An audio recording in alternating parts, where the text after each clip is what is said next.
在一個寧靜的晚上，小男孩 Johnny 應該上床睡覺了，可是 Johnny 總是拖延，不願意去睡覺。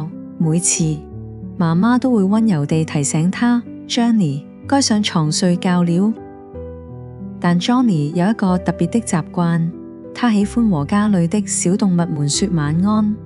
於是每次媽媽提醒他時， Johnny 都會回答：再等一下，我還要去和小狗、小貓、金魚和小羊駝說晚安。首先 Johnny 走到小狗的籠子前，小狗正在安靜地躺着。Johnny 輕地撫摸小狗的頭，說：晚安小狗，希望你做個好夢。小狗搖了搖尾巴，像是在回答他。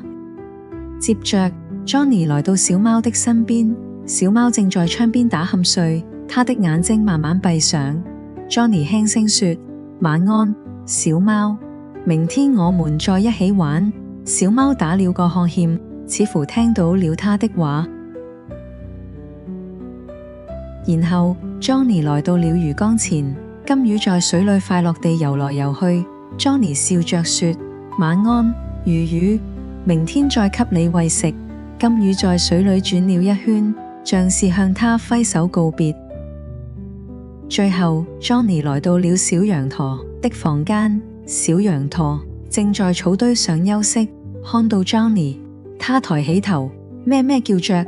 Johnny 輕輕地拍拍他的頭，說：晚安，小羊羊，祝你發好夢。小羊駝閉上眼睛，安靜地躺下。完成了和動物們的晚安後， Johnny 終於回到了媽媽身邊。媽媽微笑着說： Johnny， 現在可以上床了嗎？ Johnny 點點頭，說：好的，媽媽，我已經和所有的小動物說晚安了。Johnny 上了床，媽媽給他蓋好被子，輕輕說：晚安 Johnny， 希望你做個好夢。